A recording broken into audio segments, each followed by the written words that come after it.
Bezrat Hashem. Alors une excellente journée pour tout le monde. Beaucoup de santé, beaucoup de réussite, beaucoup de joie de vivre. Bezrat Hashem.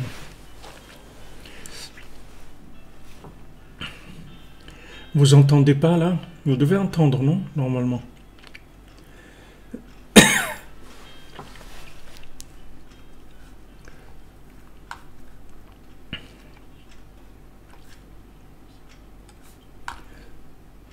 Vous devez entendre là. Dites-moi si c'est bon. Bonjour de Marseille. Baruch Hashem. Ok. C'est bon, on y va. Alors, on est dans l'écoute à la chôte sur notre Torah 52, Bezrat Hashem, qui va nous ouvrir les portes de la prière, le cœur pour la prière. Alken az bayom sheuikar abriya azat tefila u chova. Maintenant, le jour, comme le jour, c'est le principal de la création. Création, c'est pour le jour, c'est pas pour la nuit. Le but de la nuit, c'est de donner le jour. Donc le jour, c'est le principal de la création, c'est-à-dire c'est le côté palpable de la création. Zeprina, donc la prière, c'est une obligation. C'est-à-dire que le jour, on doit faire la prière le matin, on doit faire la prière l'après-midi. Mais comme on a dit, la nuit, c'est pas possible de la présenter comme une obligation. Elle est facultative puisque c'est une question de recherche. C'est là où on va manifester tout notre amour, tout notre intérêt, tout notre vouloir de se rapprocher de la vérité. Et c'est ce qui est écrit dans la Torah. Voilà les créations, c'est-à-dire la création du monde, Behi Bar'am, c'est-à-dire quand Akadosh Baruch Hu les a créés. En fait, nos sages ils nous disent ne lis pas Behi Bar'am, mais Be Avraham. Donc maintenant le but c'était qu'il se passe quelque chose dans la création, qu'il y ait une recherche de Avraham Avinu. Une fois qu'Avraham Avinu est arrivé et qu'il a mis en place la recherche de la Emouna, la révélation d'Hachem, à ce moment-là, le monde a pris un sens. Bishvil Israël shenikra Reshit she'ala b'machshava trila. Alors Bereshit bara, on a d'un côté Bereshit bara, Behi Bar'am, c'est-à-dire quand Kadosh Baruch Hu les a créés, c'est-à-dire dans Avraham Avinu. C'est-à-dire la parution d'Avraham Avinu dans le monde, c'est le début de la réparation de tous les univers. Puisque maintenant ces âmes, elles ont été créées avant le monde même. Avraham Avinu et toutes les 600 000 âmes, elles ont été créées avant même l'existence de la matière, puisqu'elles ont été dans la pensée d'Hachem. Avant que même qu'il y ait toute création. Maintenant, une fois qu'il y a eu une manifestation de ces âmes-là dans le concret, c'est-à-dire qu'il y a eu Avraham Avinu qui s'est mis à révéler dans le monde qu'il y a Hachem, qu'il faut croire dans Hachem, qu'il faut prier Hachem, qu'il faut avoir la Emouna. Quand Avraham Avinu s'est présenté, à ce moment-là, le monde a pris un sens. Zeprinat efshari ha-metziut. Asbara Hashem, Zeprinat efshari ha-metziut. C'est-à-dire que quand maintenant il y avait efshari ha-metziut, c'est-à-dire quand c'était un projet, c'était au niveau des âmes, alors c'était un projet, il n'y avait pas eu encore de quelque chose de concret, quelque chose d'absolu. אבל אחר כך שכבר עלה ישראל במחשבה, נאצלו נשמות ישראל, אז נאמר אלה תולדות השמיים והארץ בהי ברעם. Alors, une fois que maintenant, il y a eu les âmes, que ces âmes-là, elles ont eu dans quoi si vous voulez, se manifester leur vouloir et leur recherche, à ce moment-là, le monde, il a pris un sens. Tant que ces âmes-là, elles n'étaient pas là, pour chercher Hachem dans le monde il a pas de sens. Et aujourd'hui c'est la même chose. Le monde il a pas de sens. C'est-à-dire si maintenant qui est-ce qui donne un sens au monde?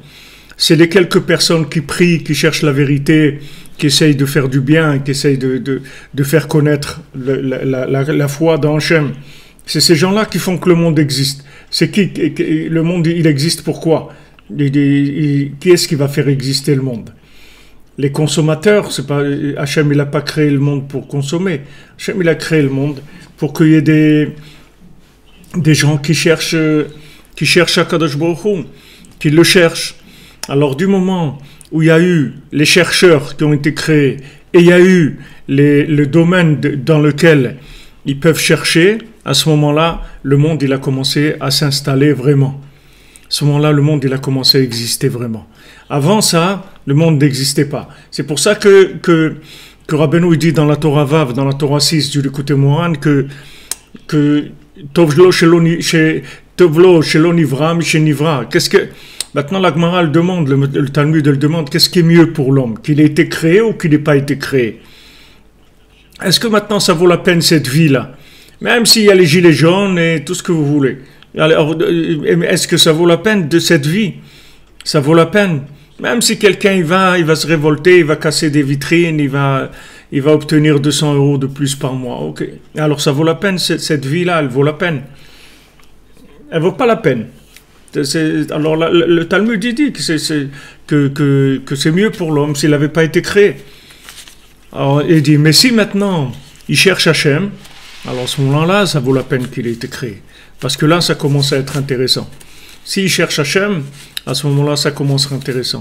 Alors Rabbeinu dit dans la Torah Vav, dans la Torah 6 du Likutei Moharan, qu'avant la tchouva, avant que la personne elle revienne vers Dieu, elle cherche le chemin de Dieu, donc elle n'existe pas. Et son existence, elle commence au moment où il se met à chercher Dieu. Alors, au moment où il se met à chercher Dieu, il rentre dans une étape qui s'appelle une existence future. Comme à la sortie d'Égypte, quand Moshe Rabbeinu a demandé à Kadosh Baruch Hu, comment je vais leur dire s'ils me disent comment il s'appelle Hachem, qu'est-ce que je vais leur dire? Alors Hachem il a dit, tu leur dis et qui est Asher Eke, je suis celui qui sera. S'ils veulent me connaître, ça veut dire que je suis celui qui sera. S'ils croient que je suis celui qui est, c'est-à-dire qu'ils ont compris quelque chose, alors il n'y a rien. Mais si ils savent que Eke, Asher Eke, je suis celui qui sera. J'existe dans l'existence future, pas dans l'existence concrète, dans l'existence future. Dès que l'existence elle est concrète, j'existe plus. La chose elle est terminée déjà. Quand la chose elle existe matériellement, quand on a compris la chose elle est terminée. C'est pour ça que Rabbi Nachman jamais restait avec une compréhension. Même s'il découvrait des compréhensions les plus élevées du monde, toujours il jetait les compréhensions. Restait jamais avec une compréhension. Parce qu'une compréhension c'est très embarrassant. C'est très embarrassant parce qu'une compréhension c'est un blocage. C'est comme une momie comme ça. Une compréhension c'est que c'est un blocage. C'est-à-dire quand je sais des choses, alors je suis bloqué. Pour ça qu'Hachem il a conseillé à Adam Arishon de ne pas manger du fruit de la connaissance. Parce qu'il dit, si tu manges, tu vas mourir. C'est-à-dire tu vas commencer à avoir des connaissances figées. Donc maintenant, quand tu as une connaissance figée, dès que tu as compris, tu es en retard déjà. Les gens ils disent la République en marche, mais c'est pas, c'est-à-dire le monde il est en retard. Parce que même si tu as compris, c'est-à-dire, disons que tu as mis des années à chercher et tout, maintenant tu dis, ça y est, j'ai compris. Mais du moment où tu as compris, ça veut dire que c'est terminé déjà. Donc Hachem, il annonce son nom à Moshe Rabbeinu, il dit, voilà, regarde, tu vas leur expliquer, tu vas leur dire que je suis celui qui sera. C'est-à-dire que s'ils veulent me connaître, il faut qu'ils sachent que je ne suis pas encore. Que même s'ils ont compris quelque chose, mais ce n'est pas encore ça. C'est-à-dire qu'ils vont être quelque chose. Alors par rapport à ce qu'on disait hier, c'est-à-dire cette obscurité-là, cette obscurité qui va donner naissance à une compréhension, en sachant que cette compréhension, il faudra qu'elle se transforme tout de suite en en obscurité, parce que sinon, ça devient de la véritable obscurité après. C'est-à-dire de la lumière, mais obscure. De la lumière obscure, c'est-à-dire de la lumière qui devient une lumière d'exploitation. Au lieu que ce soit une lumière de connexion, ça devient une lumière d'exploitation. Donc, comme on a parlé hier, quand quelqu'un il se marie, c'est vrai que des gens, ils ont des difficultés à se marier, et Bezrat Hashem, qu'Akadosh Baruch Hu leur envoie leurs zivou, que tout le monde se marie et fonde des foyers dans le bonheur, dans la recherche d'Hachem, Behemet. Donc les gens ils se marient, ils ont une difficulté à se marier. Quand une fois qu'ils se sont mariés, maintenant ils pensent que ils sont arrivés à quelque chose. Ils sont arrivés à quoi? Ils sont arrivés à un tremplin. Avant, ils vivaient dans une recherche où ils étaient seuls. Maintenant, ils sont deux qui font un, c'est-à-dire ils sont complets. Adam et Chava, ils sont deux qui ne font qu'un. Et à ce moment-là, ils vont se mettre à chercher Hachem ensemble. Mais maintenant, ce mariage, il est permanent. C'est-à-dire tous les jours, ils doivent renouveler leur recherche, leur vie ensemble. Ça doit se renouveler tous les jours. Parce que si quelqu'un croit que ça y est, on est installé où? Où on est installé? Dans quoi on est installé? Il n'y a pas d'installé ici. Même Yaakov Avinu, c'est écrit Ratsa Yaakov Lashevet Beshalva. Yaakov Avinu voulait se reposer un petit peu, s'installer pour quelques années. Kafza Alav Rogzo Shel Yosef. Il y a les problèmes de Yosef qui est venu sur la table. Parce qu'il n'y a pas de... Hachem il dit, qu'est-ce que tu veux? L'autre monde est celui-là aussi. Qu'est-ce que tu vas faire dans ce monde? Allez, il faut que tu cherches dans ce monde. Tu ne peux pas t'arrêter de chercher. Après, tu vas voir tout ce que tu as cherché. Tu vas en profiter. Mais ici, il faut que tu cherches. Donc maintenant, dès que je pense que la chose, je la maîtrise, ça veut dire qu'elle est terminée en fait. Une chose que je maîtrise, ça veut dire que c'est terminé. Si mon but c'est de maîtriser les choses, alors ça veut dire que c'est un instant de mort. C'est ça la maîtrise. Quelqu'un qui a une maîtrise, ça veut dire c'est une maîtrise de la mort. C'est-à-dire c'est une maîtrise des choses finies, qui ne sont pas en mouvement. Il n'y a pas de maîtrise. On remet en question tout le temps, on cherche. On cherche parce qu'on ne sait pas. Peut-être qu'on s'est trompé. On ne sait pas. On ne sait pas. Dis non, mais moi je connais la vérité. Quelle vérité tu connais? C'est quoi la vérité que tu connais? Explique-moi, qu'est-ce que c'est la vérité que tu connais? C'est quoi la vérité que tu connais?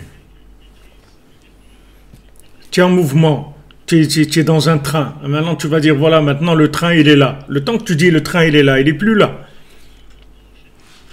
Donc tu comprends quoi? Tu comprends rien. Donc si tu veux comprendre, il faut que tu vives, comme je vous ai dit hier, dans la prière. Il faut que tu habites dans la prière. Si tu habites dans la connexion, alors tu vas vivre vraiment. Et si tu vis dans des choses finies, ça veut dire que tu vis dans l'exploitation, qui est le contraire de la connexion, alors c'est la mort.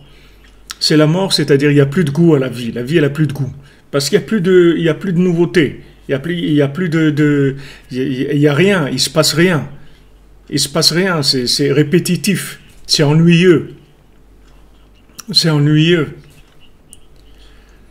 Je me souviens que la chose qui m'étonnait le plus quand je suis arrivé à Aix-les-Bains, j'étais à la Yeshiva avec le Rav Besançon, chez Rie, chez Refoua Shlema, Israël Yitzhak Ben Fortuné.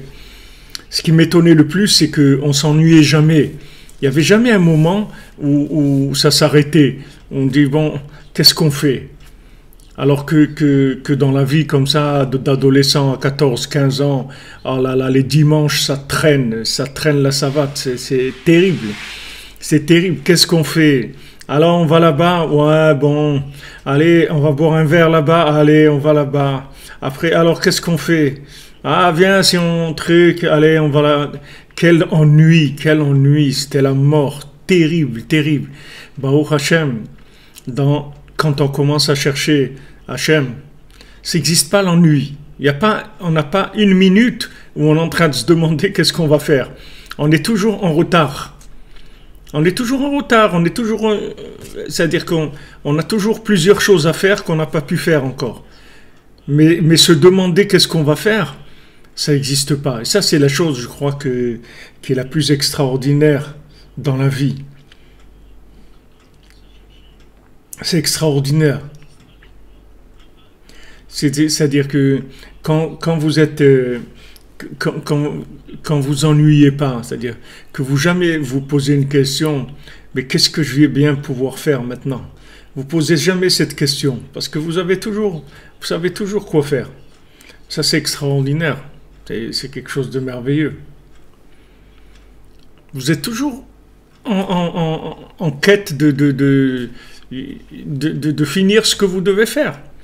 Vous aimeriez finir et faire plus de bien, faire plus de Torah, faire plus de prières, faire plus de rendre les gens heureux, plus leur donner de la joie, visiter les gens, les appeler, c'est leur écrire une lettre, leur envoyer un mail, leur envoyer une photo, leur envoyer une petite vidéo, quelque chose. Tout le temps, il y a tout le temps des choses à faire, sans arrêt. Ça, c'est le signe de vie, c'est-à-dire c'est le mouvement. Le signe de vie, c'est que on va de l'avant. On va de l'avant, c'est-à-dire on regarde pas ce qu'il y a derrière. On va de l'avant. On regarde pas ce qu'il y a derrière. Derrière, c'est mort. C'est-à-dire, même si c'est de la réussite, il vaut mieux un échec vivant qu'une réussite morte. Il vaut mieux être en quête de réussite plutôt que d'avoir réussi. Parce que si on a réussi, ça veut dire qu'on a échoué. Mais si maintenant on cherche à réussir, alors tant qu'on cherche à réussir, on cherche à progresser, on cherche à se parfaire, on sait que Baruch Hashem, c'est très bien ce qu'on a, c'est magnifique, mais on sait qu'on peut arriver à beaucoup mieux. Rabbi Nachman, il dit que quand il cherchait, alors il se disait, ce que j'ai découvert maintenant, avant je ne savais pas que ça existait. Donc maintenant, ce que je comprends maintenant, c'est sûr qu'il y a des compréhensions qui sont plus profondes. Donc il faut que j'avance. Je peux pas rester là. Donc tout ce qu'il a, il réinvestit tout de suite dans une nouvelle recherche. Il va vers une nouvelle recherche. Et la recherche, si vous voulez, elle peut être que le fruit de la connexion. C'est la différence entre la vie connectée et la vie de consommation. La vie de consommation, ça veut dire j'arrête la chose et je commence à l'exploiter. C'est-à-dire je commence à tirer profit de la matière morte ou de la compréhension morte ou de n'importe quoi. C'est-à-dire que si maintenant on vient enseigner la Torah maintenant, qu'on sait pas, on n'a pas fait de la connexion, on va venir enseigner la Torah. Qu'est-ce qu'on va enseigner? De la matière qui est écrite dans des livres. Ok, alors voilà, je vais vous dire des choses qui sont écrites. Mais si ces choses-là, elles n'ont pas été connectées selon la journée, c'est pas connecté dans quelque chose de flou, d'ambivalent ou d'empirique Non, il faut que ça soit dans la journée, avec ce qui se passe dans la journée.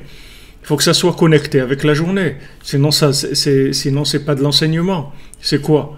C'est du renseignement, mais c'est pas de l'enseignement. L'enseignement, c'est connecté. Le renseignement, c'est mort. Le renseignement, c'est que voilà, on prend quelque chose qui est quelque part et on le met comme une carte. Vous prenez une carte, et voilà. Il dit voilà, ici, la troisième à droite, c'est la rue comme ça, et au numéro un tel, eh ben, il y a là-bas un arrêt de bus. Ok, c'est comme ça bouge pas. Mais la vie, c'est pas ça. La vie, c'est de la connexion en permanence. C'est-à-dire que c'est pas que c'est une vie. C'est pas une vie de fou que la personne elle est tout le temps en train de sauter et tout. C'est pas que la personne ne sait pas ce qu'elle fait. La personne elle sait exactement ce qu'elle fait. Elle est organisée, elle travaille, elle a ses horaires, elle a tout. Seulement c'est connecté. Ça veut dire que c'est jamais la même chose. C'est jamais deux fois la même chose. C'est toujours renouvelé, tout le temps. Donc ça c'est, si vous voulez, c'est l'alternance qu'il y a. Entre la lumière et l'obscurité. Dès que la lumière devient lumière, il faut que le soleil dès qu'il arrive au zénith, il arrive à midi, il faut qu'il commence à descendre vers la nuit. Parce que ça y est, qu'est-ce qu'il va faire? Il va rester en haut, qu'est-ce qu'on va faire avec le soleil en haut? Ça y est, on a terminé. Il est arrivé en haut, maintenant il descend. La lune, c'est la même chose, elle commence au début du mois, voilà, elle est arrivée le 15, allez, tac, elle redescend. Et le cycle, il recommence comme ça. Donc on vit dans une atmosphère comme ça. Il y a aussi les saisons, c'est pareil. Alors on est dans l'été, après on est dans l'automne, après dans l'hiver, dans le printemps, et ça tourne tout le temps. Il y a un renouvellement tout le temps.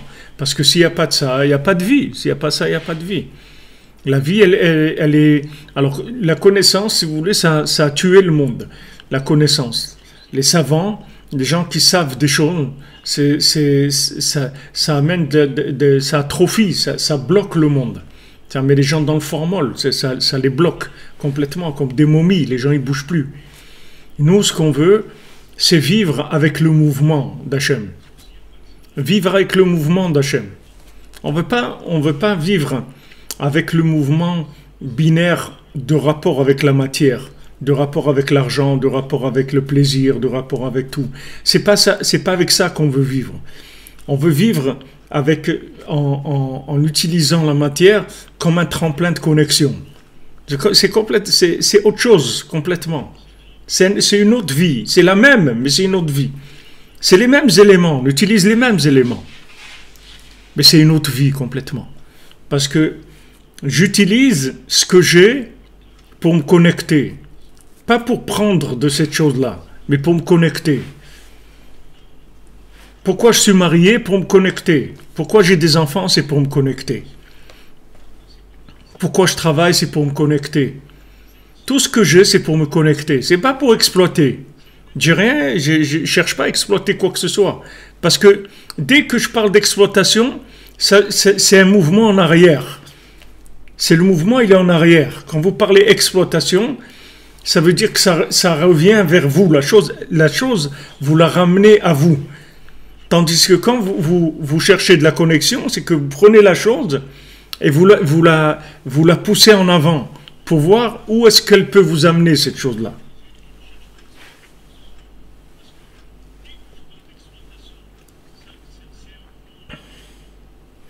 Voilà, exactement. Le Baal Shem Tov, comme dit monsieur Marot, que le Baal Shem Tov, il voulait pas garder l'argent.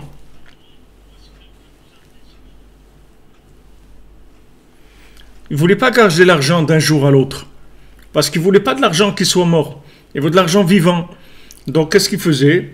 Tous les soirs, avant de dormir, il s'arrangeait à ne plus avoir d'argent, de manière à recevoir de l'argent frais tous les jours, des choses fraîches.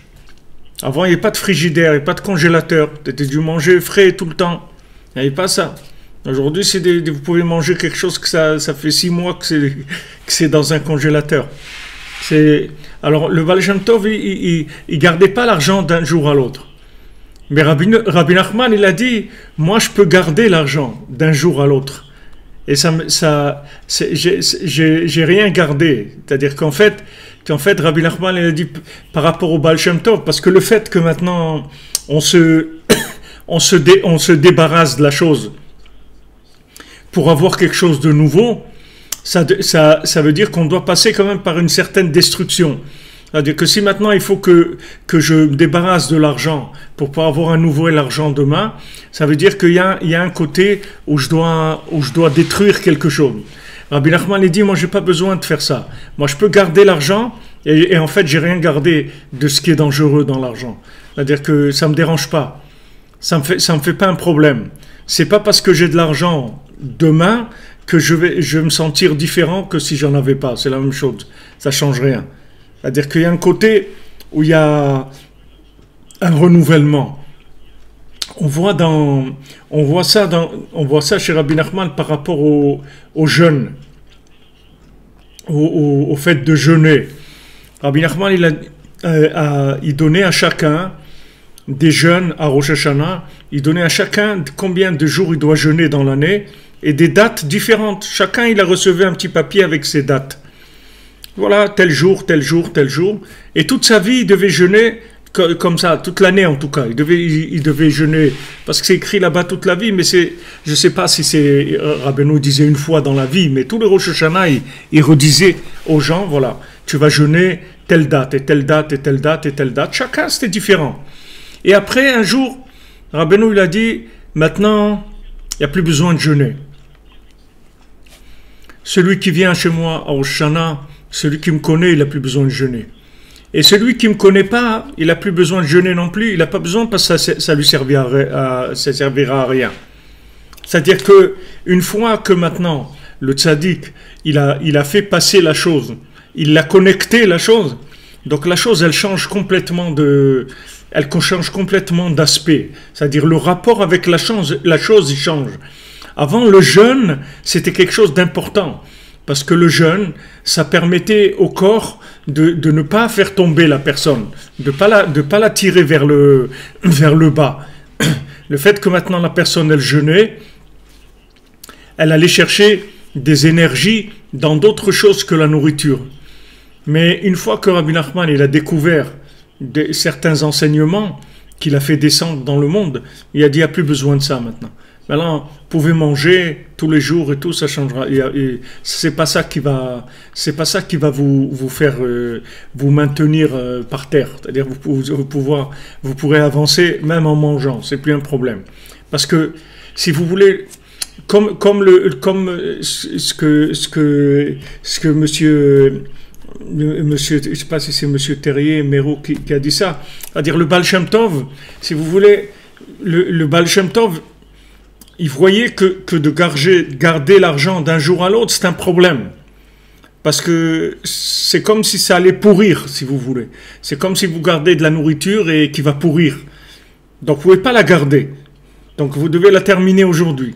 Mais Rabbi Nachman il dit non, moi j'ai pas besoin de dépenser l'argent, je peux le garder pour le lendemain. Et en fait, j'ai rien gardé.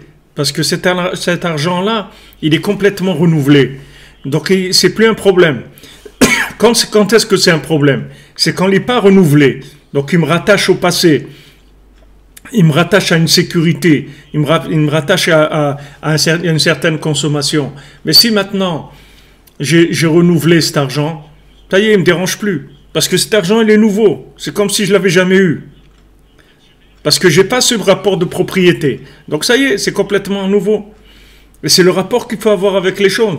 Si vous avez ce rapport-là dans le mariage ou avec vos enfants, vous verrez que vous n'aurez jamais de problème dans votre vie. Jamais de problème. Tous les problèmes qu'il y a, c'est le vieillissement, c'est tout.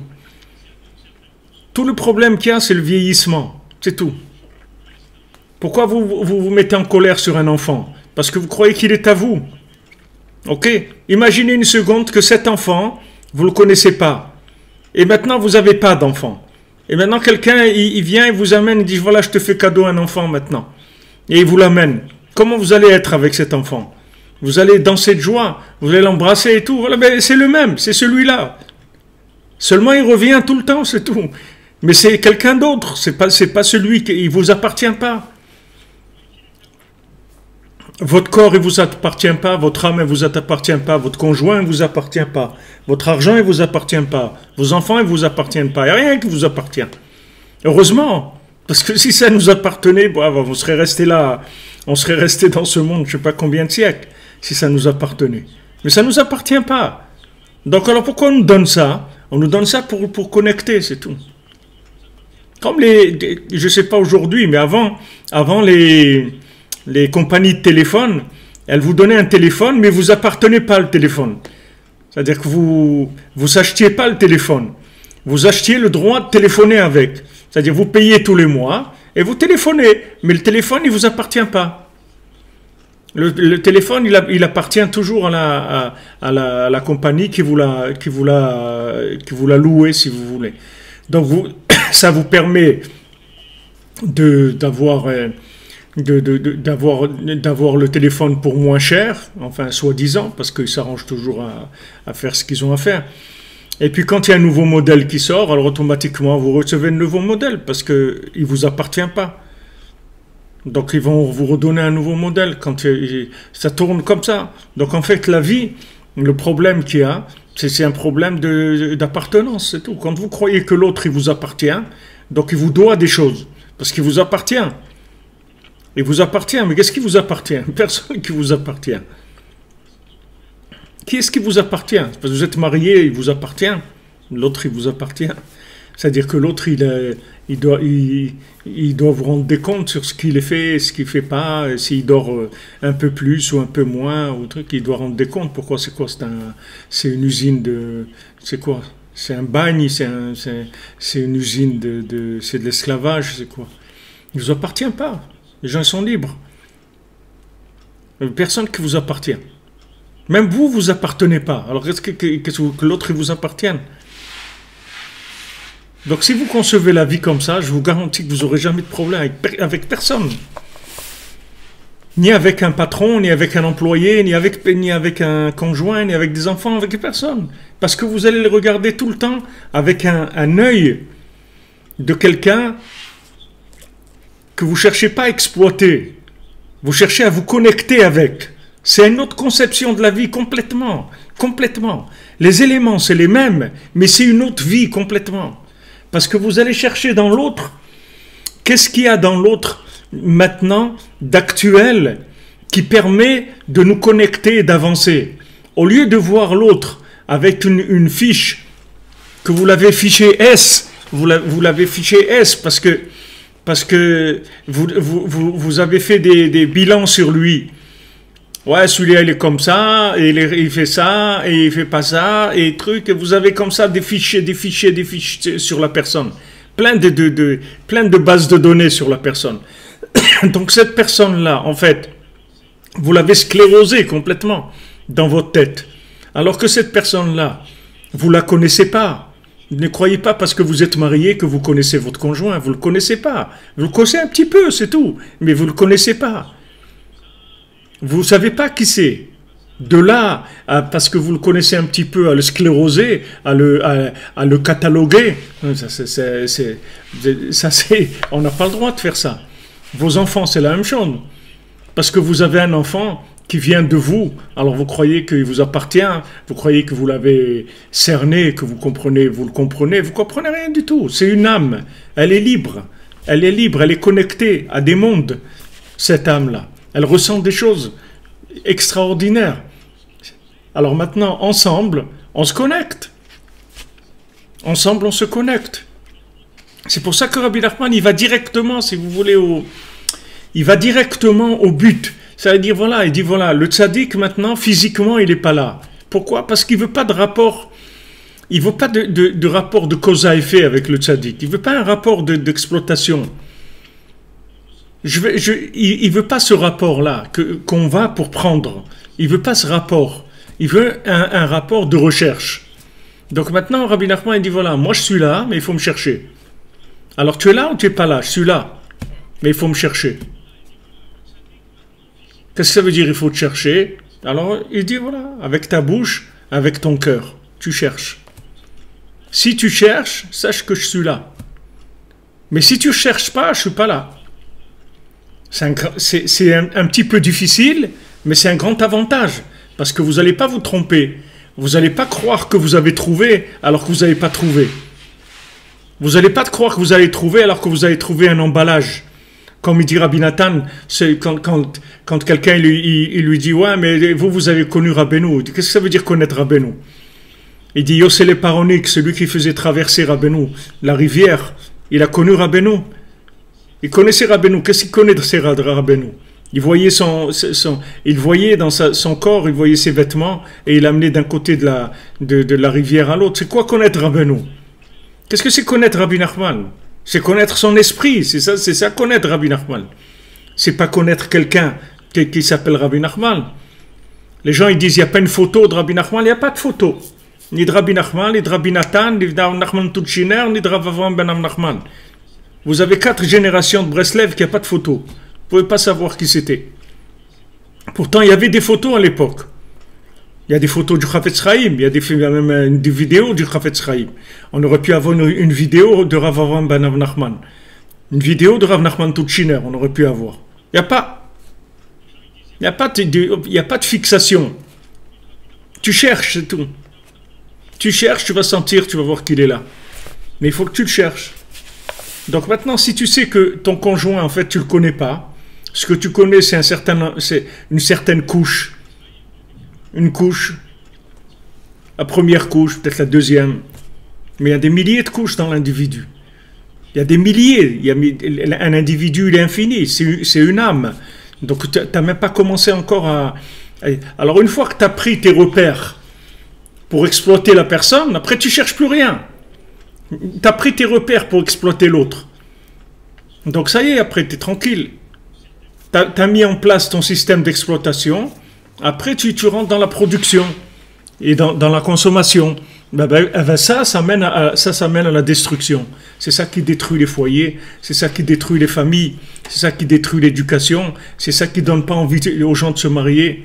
C'est pour ça que les gens ils n'ont pas envie de se marier. C'est parce qu'ils ne veulent pas arriver à ça. Ils ne veulent pas du tout arriver à une chose comme ça.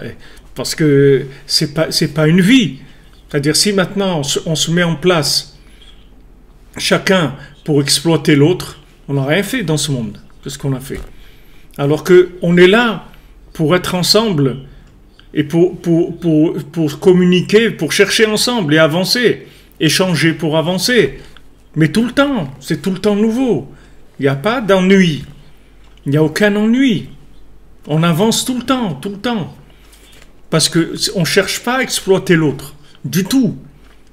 On cherche à se connecter à travers lui. C'est autre chose complètement, c'est une autre vie, c'est une autre vision de la vie, complètement. Elle est très simple, vous comprenez très bien ce que je veux dire. C'est très simple, mais seulement ça change tout. Si vous savez ça, vous avez tout changé. Ouais, on a installé dans un train qui avance, exactement. On est installé, mais ça bouge tout le temps. Ça bouge et il y a it's yours to discover, c'est-à-dire que c'est à vous pour le découvrir. Pourquoi on vous l'a donné? C'est pour découvrir. On vous a donné cette chose-là pour découvrir autre chose. C'est pas pour cette chose-là qu'on vous l'a donné. C'est pas pour faire marcher la caisse enregistreuse que maintenant ça tire vers le ventre. On appuie sur le bouton, boum, ça vient vers le ventre. Non, c'est pas pour ça qu'on vous a donné la chose. C'est qu'on vous a donné cette chose-là pour vous permettre d'avancer. C'est pour ça que Hachem il a dit à Adam Arishon, tu es quelqu'un de, comment on dit, quelqu'un de Kafouï Tova, c'est-à-dire quelqu'un d'ingrat. Il a dit c'est ingrat, parce qu'il a dit, ouais mais c'est Chava, c'est à cause d'elle que j'ai fauté, c'est elle qui m'a donné à manger. Alors Hachem il lui a dit, tu es ingrat de dire ça. Moi je t'ai donné une compagne pour avancer, et tu me dis que c'est à cause d'elle que tu es tombé. C'est pas vrai. C'est à cause de toi, et elle c'est à cause d'elle, et elle c'est à cause de toi, toi c'est à cause d'elle, et tous les deux à cause chacun l'un de l'autre, parce que vous n'êtes pas mis à votre place, c'est tout. Donc c'est sûr que si maintenant on développe des systèmes d'exploitation comme il y a aujourd'hui, où que les gens ils cherchent que à consommer, alors c'est vite vu le mariage, ça dure pas très longtemps, parce qu'au bout de quelques temps on commence vraiment à s'ennuyer, et quand on commence à s'ennuyer, on commence à voir que les défauts chez les gens. Après, on voit que ce qui ne va pas, c'est tout. C'est tout ce qui reste. C'est-à-dire tout l'attrait du début, tout ce qui était mignon et tout, ça c'était parce que c'était pas encore, on n'avait pas mangé la crème encore. Une fois qu'on a mangé la crème, après ça y est, il n'y a plus rien. Tandis que si on vous apprend comment ça fonctionne, jamais vous allez vous ennuyer. Jamais vous allez vous lasser. Parce que c'est tout le temps... Chaque heure qu'on vit, chaque jour qu'on vit, chacun il a capté des choses avec son âme différentes. Donc on peut échanger tous les jours. On peut échanger tous les jours. Vous pouvez le faire avec un texte de Torah. Vous pouvez faire l'expérience. Vous prenez un texte et on peut l'étudier le même tous les jours pendant 6 mois si vous voulez. Et vous allez voir que tous les jours on va trouver autre chose. On va jamais parler de la même chose. Et pourtant le texte c'est le même. Parce que le texte, il est tout connect, tout discover. C'est pas un texte pour atterrir, c'est un texte pour décoller. Ça n'a rien à voir. Et ce texte-là, il vous fait décoller tous les jours. Tous les jours, vous allez décoller avec le même texte. Vous pouvez avec le même texte décoller. C'est pour ça que Rabbi Nachman, il dit, moi, avec une de mes paroles, un de mes enseignements, il y a toute la Torah entière dedans. D'un de mes enseignements, il y a la Torah écrite, la Torah orale, la Kabbalah, le Zohar, tout dans un enseignement de Rabbi Nachman. Il y a tout. Comment c'est possible? Parce que c'est en mouvement. C'est en mouvement et c'est que en mouvement. Donc vous ne pouvez pas comprendre la chose. C'est-à-dire que la chose, vous ne pouvez pas l'attraper parce qu'elle vous emporte en avant, sans arrêt, sans arrêt, sans arrêt. Elle vous emporte. Comme quelqu'un qui fait du surf, il est sur un truc et la vague, elle l'emporte sans arrêt. Il est sur le surf mais il avance sans arrêt. Donc cet enseignement-là, il vous emmène tout le temps à des découvertes extraordinaires.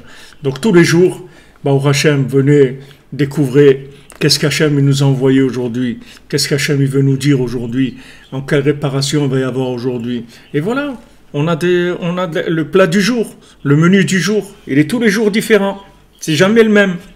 Tous les jours, c'est des énergies nouvelles, des choses nouvelles.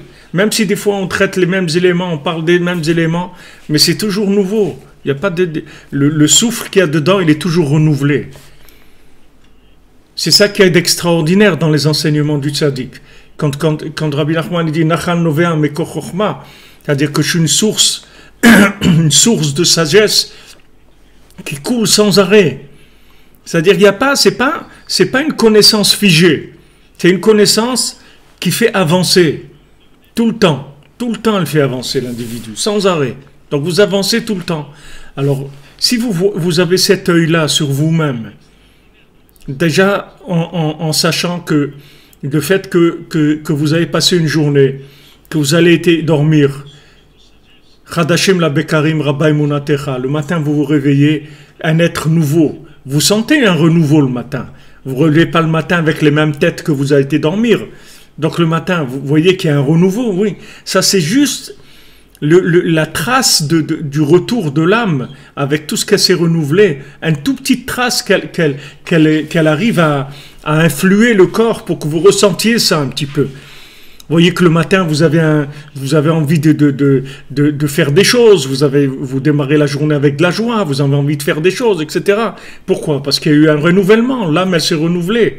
Alors, si vous savez que tous les éléments qui sont autour de vous, ils se sont tous renouvelés, et en fait qu'il n'y a aucun élément qui est comme il était hier, alors vous allez apprendre, vous voulez apprendre, vous voulez pas exploiter, vous voulez apprendre, parce que exploiter, ça sert à rien, c'est de la matière morte que vous exploitez. Combien vous allez pouvoir exploiter un individu? Il y a un moment où ça y est, c'est fini, il n'y a plus rien. Il n'y a plus rien. Combien vous pouvez exploiter un individu? Mais si maintenant vous l'utilisez pour vous renouveler avec lui, c'est-à-dire vous échanger dans ce que vous avez découvert et ce que l'autre a découvert. Et il y a des fois des jours où vous n'êtes pas en forme et l'autre, oui, il est en forme. Et des jours où l'autre, il n'est pas en forme, vous êtes en forme. On échange, on se donne du courage. Mais ça c'est de la vie, c'est extraordinaire. Sinon, c'est l'ennui, c'est la mort. C'est terrible, l'exploitation. Quelque chose de terrible. Donc pourquoi on a dit tout ça maintenant? C'est par rapport à Bara Hashem. C'est-à-dire Bara Hashem, il y a le mot, il y a Avraham sans le même, mais Bara Hashem. Bet Resh Aleph et He. Alors qu'est-ce que c'est Bet Resh Aleph et He? C'est que maintenant qu'il y a eu ces âmes-là, alors on va passer à l'étape suivante, c'est-à-dire qu'on va créer un contexte de recherche de l'infini pour ces âmes-là. C'est-à-dire que ces âmes, on va les amener dans un monde fini, dans un monde temporel, dans de la matière, mais de la matière connectable. Parce que tout ce qu'il y a sur Terre, c'est connectable. Donc Hachem, il nous met dans un contexte connectable, Et ces âmes-là, elles vont commencer à connecter. Dès que ces âmes, elles commencent à connecter, le monde, il devient absolu. Ça y est, c'est fini. Il est devenu Mechouyav Metziut. C'est-à-dire que maintenant, la chose s'est inclue dans l'éternité. Donc je l'ai inclus dans l'éternité. C'est pour ça que tout ce que vous allez inclure, tout ce que vous allez connecter, ça va s'inclure dans l'éternité. Si vous voulez avoir une famille éternelle, d'être tout le temps avec votre conjoint, vos enfants pour l'éternité, c'est en sachant qu'on est tous là pour se connecter à Hachem. C'est pour ça qu'on est là. Et si on a ce concept de vie, on restera toujours ensemble. Parce qu'on aura toujours du plaisir à être ensemble. Ça sera toujours renouvelé. On va s'enrichir les uns des autres. Chacun, il va échanger, il va avoir une discussion profonde. Chacun, il va amener ce qu'il a vu, même ce qu'il a rêvé, ce qu'il a senti, ce qu'il a vu dans son travail, ce qu'il a vu à l'école, ce qu'il a vu là. On va échanger. C'est extraordinaire. Parce que si vous savez que le monde, il est connectable, ça y est, c'est autre chose. C'est autre chose. C'est pas un monde mort. Mais si vous le prenez comme un monde de consommation, alors il est mort. Et alors à ce moment-là, la mort, c'est très ennuyeux. Très, très ennuyeux. Ça angoisse. La personne, elle a peur. Elle a peur tout le temps, elle a peur. De quoi tu as peur? Ah, il a peur. Pourquoi il a peur? Pourquoi il a peur? Parce que ça va s'arrêter. Il le sait que ça va s'arrêter. Donc c'est pour ça qu'il a peur. Il a une angoisse. Il a la rage de vivre, il a un problème existentiel, parce qu'il sait que ça va s'arrêter. Au fond de lui, il sait que tout ce cinéma-là, il va s'arrêter. Il le sait très bien. Comme quelqu'un qui est en vacances, il sait que ça va s'arrêter. Il va rentrer à la maison, ça c'est sûr. Donc ça va s'arrêter. Donc quel plaisir je peux prendre si je sais que ça va s'arrêter? Comment je peux être joyeux si je sais que ça va s'arrêter? Non, la joie, c'est pas ça. La joie, c'est pas de prendre, c'est pas de l'exploitation. La joie, ça vient de la connexion avec Dieu. Du moment où on est connecté, alors on est joyeux, parce qu'on est en mouvement, ça se renouvelle, il y a des nouvelles idées, il y a des choses extraordinaires tout le temps. Tout le temps, il y a des nouvelles choses.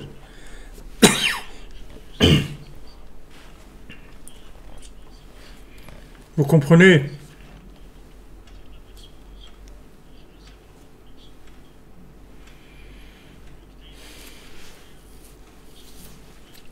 Le bien, le bien, il est dans la connexion.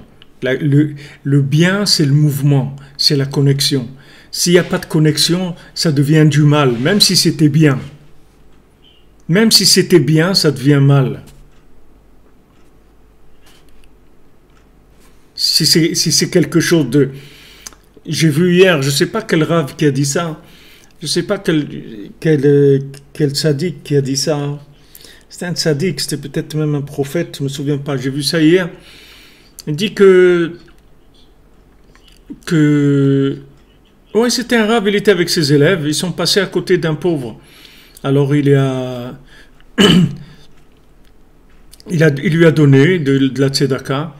Alors le pauvre lui a dit merci beaucoup, qu'Hachem il te bénisse, c'est extraordinaire qu'il y ait des gens comme toi dans le monde, c'est merveilleux, etc. Voilà, ils ont continué. Le Rav, il était un petit peu comme ça, un peu...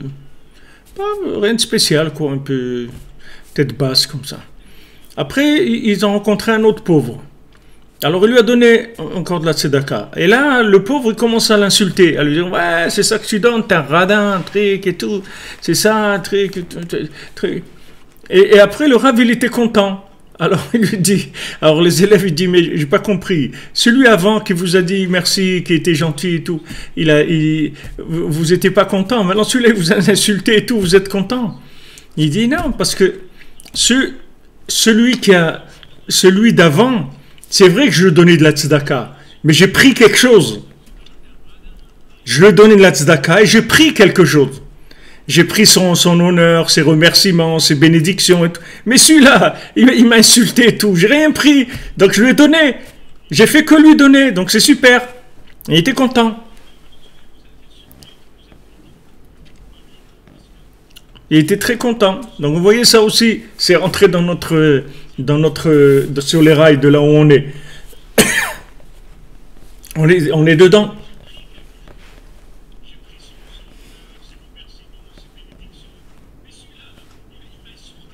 Baruch Hashem. Baruch Hashem, c'est celui qui a découvert l'esprit Breslev, qui a découvert Rabbi Nachman. Ashrei Chelko. Heureux est-il, celui qui a découvert Rabbi Nachman. Heureuse est-elle, celle qui a découvert Rabbi Nachman. Baruch Hashem, c'est un mouvement, c'est une vie de joie, de mouvement, de renouvellement. C'est quelque chose de merveilleux. Ouais, l'acte gratuit, c'est exactement ce que vous dites, Idriss. Voilà, il a été humilié, donc ça y est, l'acte il devient gratuit. Et c'est extraordinaire, parce que l'acte gratuit, ça veut dire qu'il est en avant, complètement. Tandis que l'acte où on a déjà commencé à encaisser dessus des dividendes, ça y est, il a commencé à mourir, l'acte, parce qu'il a déjà servi à consommer. C'est-à-dire il a déjà donné des dividendes. Donc c'est autre chose, c'est dommage. Donc vous voyez des tzadikim, comment ils pensent, comment ils voient les choses. Parce que la vie, si vous voulez, la vie elle est comme ça. C'est-à-dire que si vous voulez être heureux, il faut connecter, il faut être en mouvement. Et si vous voulez prendre, vous ne pouvez pas être en mouvement. Parce que prendre, si vous voulez prendre de quelque chose, il faut que ça soit à l'arrêt. Si ce n'est pas à l'arrêt, vous ne pourrez rien prendre. Donc il faut que vous arrêtiez les gens. C'est-à-dire que dans votre tête, il faut que vous classiez les gens. Il faut que vous les mettiez dans un... Celui-là, il est comme ça, et celui-là, il est comme ça, et celui-là, il fait ça, et l'autre... Et une fois que vous les avez bien définis, à ce moment-là, vous commencez à prendre. Mais si vous ne savez pas avec qui vous êtes, vous n'allez rien prendre, puisque vous ne connaissez pas la personne. Quelqu'un que vous rencontrez, vous asseyez dans le train à côté de quelqu'un, vous n'allez pas prendre quelque chose, vous ne savez pas qui c'est. Qu'est-ce que vous allez prendre? Rien à prendre. Bonjour, ça va, ouais, sympa, un truc, vous voulez quelque chose, un truc, je peux vous aider, quelque chose, vous avez besoin de boire quelque chose, vous pouvez me garder ma valise, je vais sortir, vous pouvez discuter avec lui, faire des... Mais si maintenant vous êtes avec quelqu'un que vous croyez connaître, vous allez vous asseoir avec lui dans le train, vous allez vous ennuyer. Parce que ça y est, vous le connaissez. Mais c'est pas vrai. Cette situation-là, que vous êtes en train de vivre avec lui dans le train, jamais vous avez vécu cette chose-là. Même si vous avez pris ce train 100 fois, mais c'est pas aujourd'hui. Donc aujourd'hui, il y a des choses nouvelles. Les gens qui sont dans le train, ils sont nouveaux. La journée, elle est nouvelle. L'année, elle est nouvelle. Tout est nouveau. Seulement, il faut ouvrir un petit peu le cœur. Il faut arrêter de consommer. Il faut arrêter de vouloir exploiter, de vouloir prendre. Parce que quand on veut prendre, alors on fige tout. Tous les éléments, on les fige parce qu'on veut prendre. Mais on ne se rend pas compte que quand on veut prendre, après, on va s'ennuyer. On va s'ennuyer, on va détruire tout l'attrait de la chose. Toutes les merveilles que la chose elle peut nous donner, on va la détruire parce qu'on a voulu prendre. Il faut faire très attention à ça. C'est-à-dire ce que Rabbeinu dit ici. Bei bar am daika zeprinat mechuyav hametziut. Parce qu'une fois maintenant qu'il y a eu l'instrument de recherche, qu'il y a eu l'âme, que cette âme-là, elle s'est séparée d'Hachem, c'est-à-dire que Hachem, il a donné une partie de lui-même. C'est avec ça qu'il a créé les âmes. Ces âmes, elles viennent dans ce monde et elles commencent à chercher la connexion avec Dieu. Alors là, le monde, il commence à être intéressant. Le monde, il a un but. Ça y est, on n'est plus ici pour consommer. Ça y est, on est ici pour se connecter à l'infini.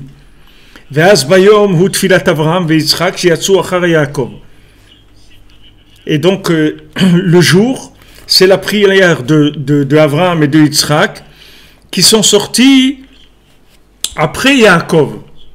C'est-à-dire qu'en fait, Abraham et Yitzhak, ils viennent avant Yaakov. Yaakov, comme on dit, on l'a gardé pour la fin. Pourquoi on l'a gardé pour la fin? Parce que c'est lui le début. Parce que Yaakov, c'est Israël. Yaakov, c'est l'obscurité. Donc, c'est lui qui les a amenés. Une fois qu'il les a amenés, après lui, il est sorti. Mais eux, ils viennent de lui. En fait, tous les gens qui avaient avant nous, ils viennent de nous. C'est le contraire. C'est ce que Rabbeinu lui dit dans ses Sipurim-Asiot.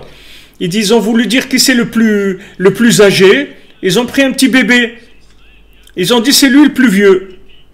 C'est ce petit bébé, c'est le plus vieux. Il dit mais comment c'est le plus vieux? Il vient de naître. Mais oui, c'est le plus vieux. Parce que c'est celui qui vient de plus loin. C'est celui qui vient de plus loin. C'est puisqu'il vient de sortir de l'obscurité. Donc il vient de plus loin. Et celui qui était âgé, en fait, c'était le plus jeune. Donc le plus jeune, c'est le plus vieux, c'est le plus jeune. C'est-à-dire que ce bébé-là, en fait, apparemment, il est jeune, il vient d'arriver, mais seulement, il a une expérience, une connaissance qui vient des plus grandes profondeurs de l'avant-création.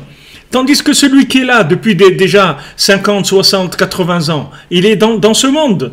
Donc il est ici avec la matière.